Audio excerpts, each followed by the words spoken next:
Biz burada ne yapıyoruz biliyor musunuz? Sadece bir tabelanın önünde durmuyoruz. Aslında herkesin kullandığı ama kimsenin konuşmadığı bir yolu gösteriyoruz. Burası Batman Kocalar'dan başlayıp düz alan üzerinde Malabadi'ye uzanan bir hat.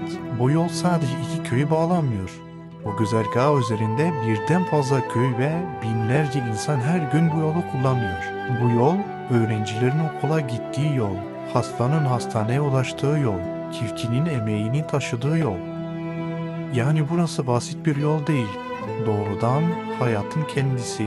Bu yüzden burada yaşayan insanların güvenli ve düzgün bir yolda ulaşım sağlaması en doğal hakkıdır.